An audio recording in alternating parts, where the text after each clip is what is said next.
From Ticker, you're watching She's the Boss. Here's Jules Brooke. Hi and welcome to She's the Boss. My name is Jules Brooke and this show is all about female founders and women doing extraordinary things in business. Now before we get started, I don't know if any of you saw the show last week, but I was talking about the statistic that still is really getting to me, which is that 98% of VC funding is going to men. Women are only getting 2% of that funding. So over the week I've been thinking about it and I've come up with what I think would be a terrific solution. And we'll see what you think. I'd love to know what you think as well.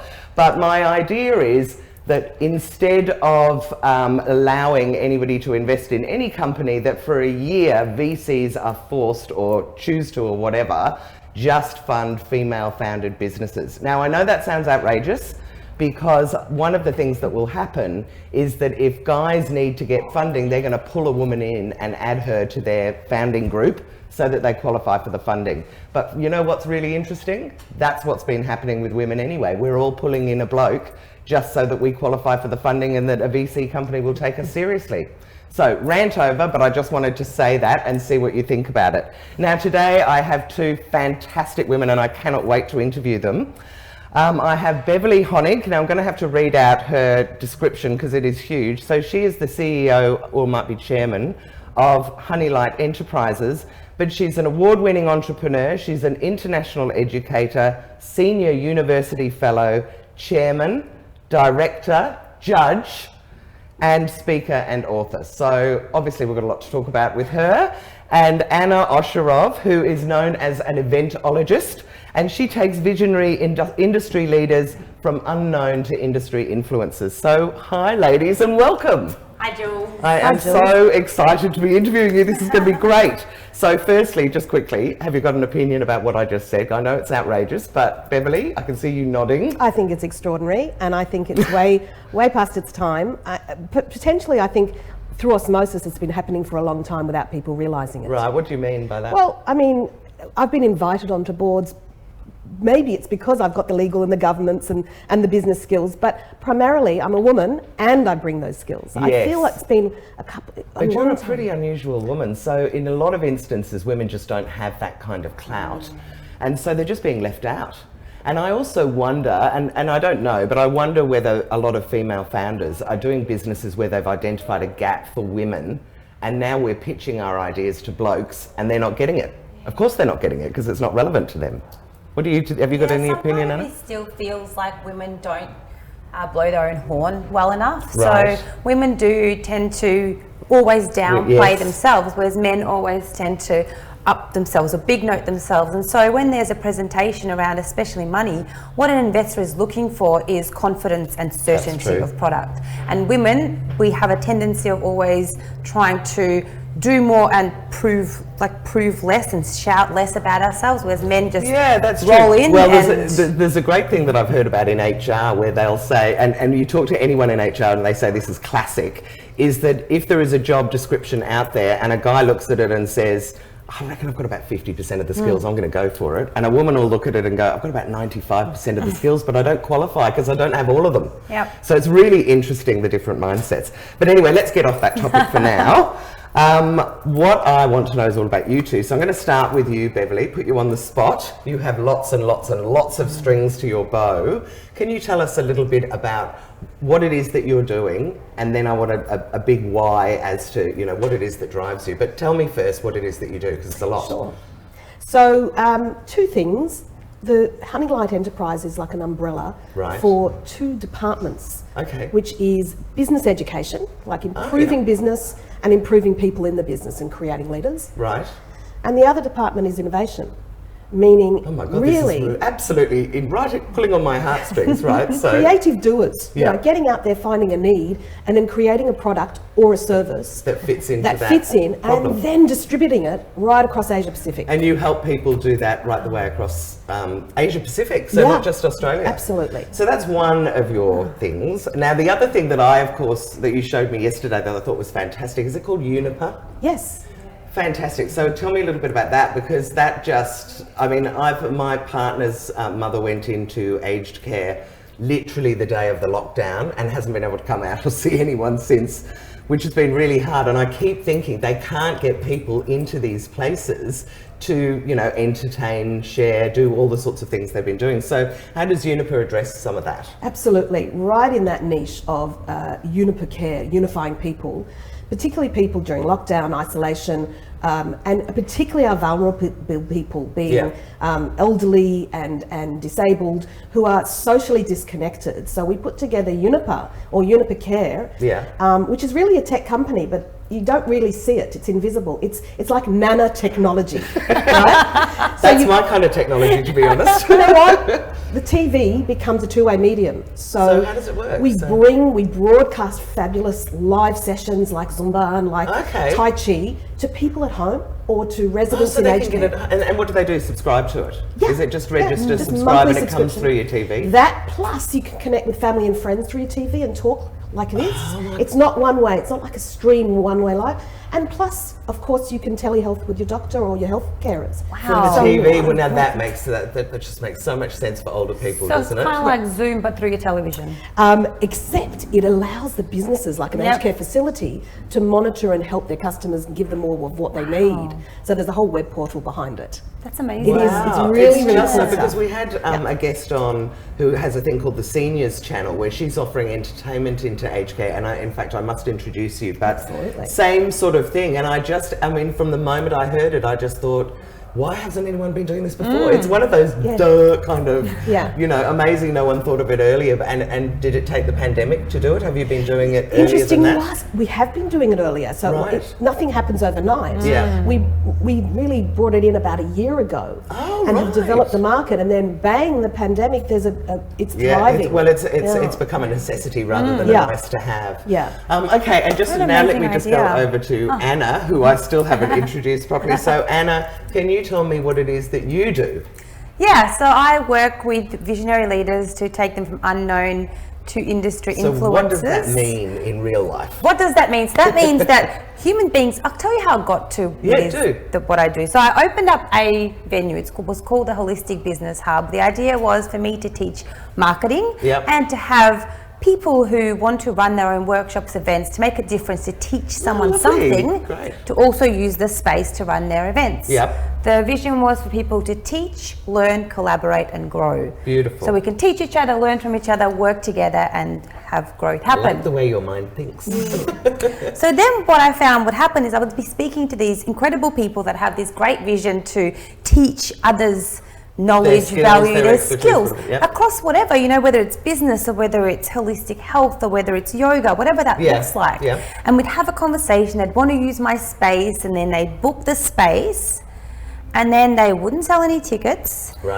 They wouldn't be able to market themselves. And that happens a lot. How many times have any of us been to events where there's actually only been 10 people there and you go, oh my God, you've made all this effort. We all need an Anna. We do. Well, so what ended up happening is I'd say, oh, look, book my venue and I'll support you with marketing. And so people would ring me and say, hey, I've booked my venue. Now you do the marketing for me. Right. I was like, well, no, I'm sorry, but the whatever cost of the venue of like $200 for your 2 hours here is, you know. Depends whether you've got another couple of grand that you can pay me to do the marketing. That's right. Alternatively, I thought, well, why don't we teach people how to do this? Oh my God, this is obviously very close to my heart as well. And so I created a program around how to plan, promote, present successful events and started running workshops under the Eventologist platform. Wait, is that a word you made up? It is a word. A neologism, as they say. I really want to claim it as I made it up, but it was a really interesting story. I've got an assistant and I asked her to start to do some research on people who are running events on Facebook. And she created a database and she called it Eventologists. Okay, and you went, I love it. I'm mine. Great. Yeah, and so that's kind of where the whole idea was born, was to really teach people how to plan, promote, present their own successful events, because it's a full marketing channel for your business. Yeah, of course it is. And I've done loads of events. I've actually been the speaker as opposed to organising organising puts me in a whole world of pain. It's like, it's not easy. You've got to go and book and put money down before you know that you've sold, you know, it's all that kind of stuff, which of course, and we were, just to come back to the pandemic, has been fantastic for those of us that do that kind of thing online, because it all of a sudden is the only way people could access people. Which brings me perfectly to, before we get into the why, which I realise I'm getting all of this kind of back to front, but how have you both been affected by the pandemic? Can you tell me, Beverly? Have you? Yeah, I'll shut up. Go on. Okay. Well, I mean, I've used the time to plan for the future. That's for sure, and to get all the eggs in one basket or many baskets. Let me just say, I stand in solidarity to those people that have really been painfully suffering from health issues as well as job issues. And, you know, really now's the time to put ourselves together and plan for the future. And you see the companies that are thriving are those that are really in the virtualization space, the tech companies. And we've been lucky to be in that space. We've got a couple of tech companies. And that means, you know, you really got to work with what you've got and, you know, create lemonade out of lemons, and really thrive through not someone else's pain, but thrive through offering a need that's really out there. Yes, I couldn't agree more, and I think there's been a lot of interesting developments that have happened. I've spoken to some women who've gone, oh my God, I didn't know what to do, so I set up an online course, and guess what? It's gone really well. Absolutely. And now I've got a whole new channel to market that I never had before. There are retailers that we know that have moved very swiftly, even though they should have done it years ago. I'm not even going to go there, but they really should have done it like 10 years ago. But anyway, some of them have very swiftly put together websites, and gone, oh my God, the sales are like walking out the door. This is doing really well. So has it actually, have you had to make any changes in your business, or has there been any impact? Sure, we've made enormous changes. We've worked so differently in the last 6 to 8 weeks. All our management courses, as you know, are online, which means you need to reconstruct them and be a lot more crisper and clearer, and really cater in a customised way to the people that are going to be there. Because attention span online is online. It's still face to face, but it's still somewhat limited. So you've got to be really sharp. I think it's just as people get comfortable with it as well. Because I never could have imagined sitting down and having social drinks with someone, for instance, online. And yet it's got, I do a She's the Boss lunch each week, and it's gone from being half an hour to an hour to 2 hours to 3 hours now. Really interesting. And we're all just nattering away. It's become very comfortable. I've been teaching RMIT, and our subjects have gone onto an online environment, and it was really interesting to see the transition of the students. They started off being very tuned in. It was interesting, it was new technology. They'd turn their cameras on, they'd be engaged, they'd chat, and as time has gone by, I've seen them disengage, not want to turn their camera on, really find it difficult to personally be motivated to even show up to class. And so the transition as a teacher, and for me, because I also do presentations and training and really learn how to engage people both on and offline, it's been really amazing to have to dig a lot deeper to engage the students to speak. You have to kind of exaggerate a little bit, don't you? Just to, as you were saying, but make learn yourself to clear ask questions, right? Learn to and engage your audience. That's so that they can't go yes or no. And give really direct instructions. Please put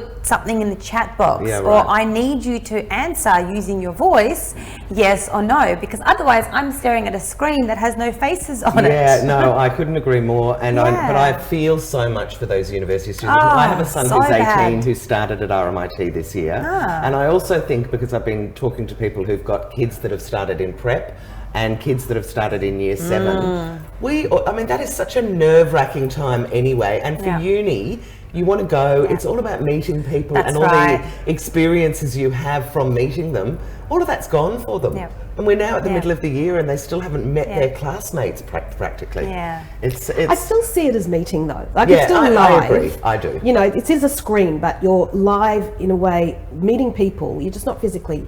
But what you miss is the chat before the meeting. We do a little bit, but the chat and the sort of let's go and have a coffee afterwards, and those sorts of things will grow. It's brought people into each other's lounge rooms. There's no time that's ever happened before where you can speak to somebody who was, let's say high up in a really large corporation, and you're speaking to this person and they're sitting in their lounge room in their jumper with like their dog and their kids, and so in that way I think we get to know people better. Yes, because we get to come which into feeds your right home. into this authenticity, which is an overused word, but I do think that this period has made us start to see people as being much more real.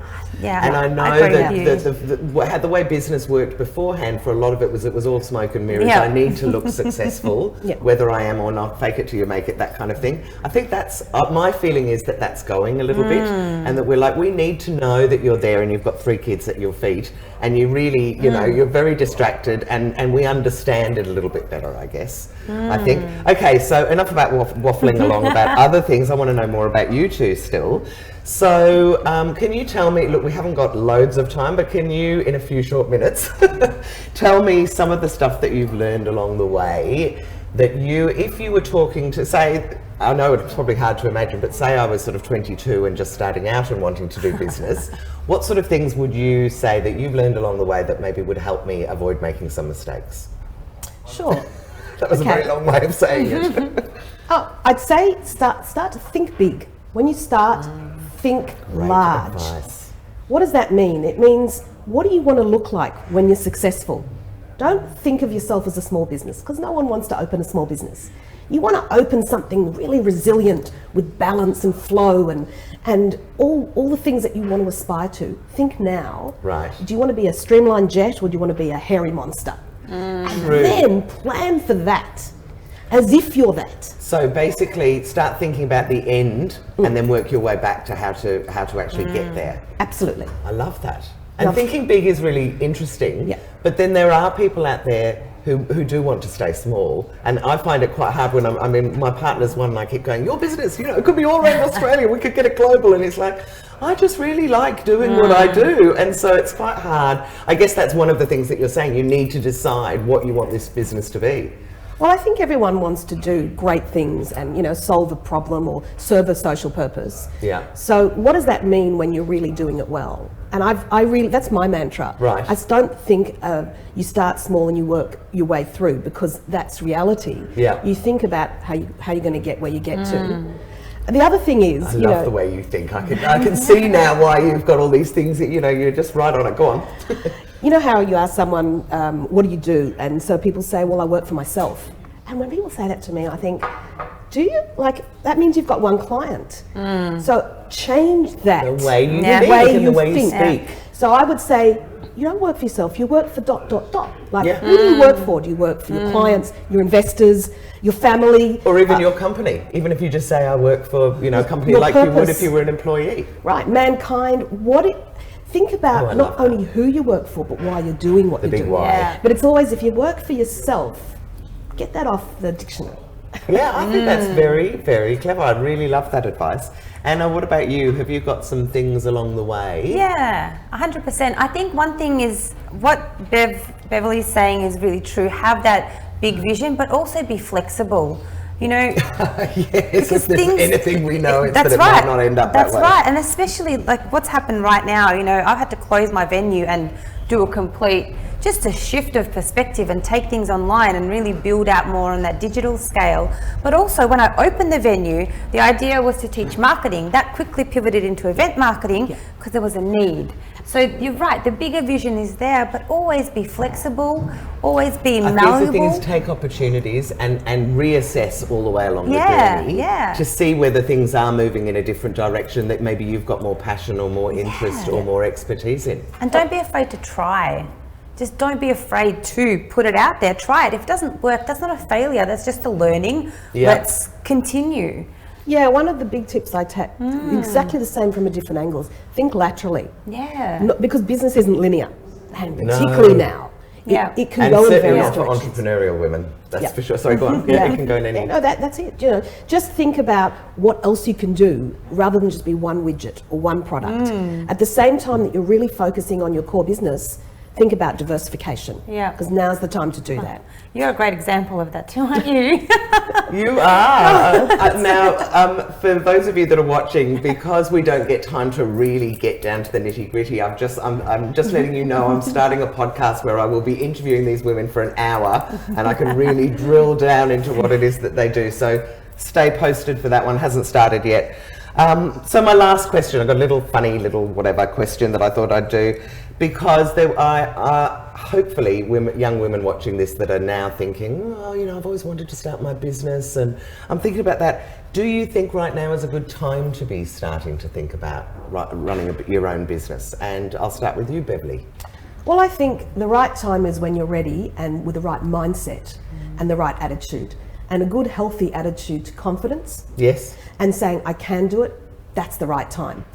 So pandemic-wise? So pandemic-wise, we know that there are great needs out there that haven't reared their head before. Yeah. So it is a fantastic time to go in there and service those needs. So I think, yes, now is a great time if you're ready. If you're ready, if you feel confident, and if you don't feel confident, think about what you can offer that's really out there that people are needing. So the answer is yes, now is a good time as any, maybe better for the reasons that there's so much uncertainty. Yes, and depending on, I guess, what your business, it wouldn't be a great time to start a nightclub or a bar, but it would be fantastic to start an online business. A tech business, this virtualization thing, tech businesses are thriving, so something involving technology, which is pretty much everything, isn't it? For these days, even more so. Put your passion in there and go for it now, definitely. Oh, I love that. And Anna, what do you think with pandemic and also timing? Have you got any ideas around whether you think it's a good time for people to set up a business? I think that there's an opportunity now to take the time to reflect and to think.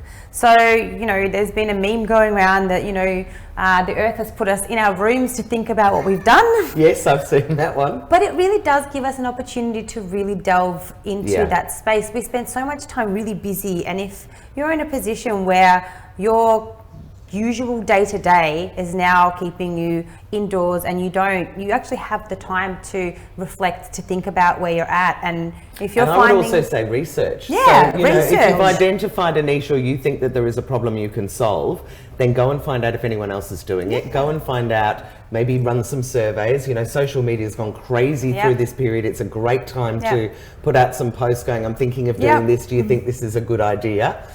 And really kind of take the time to plan and find out whether and whether you are really interested, because sometimes you do that research and you come back and you go, I don't know that I really, I don't know whether I really care about it that much anymore. I mean, there's definitely holes in the market, just like in properties.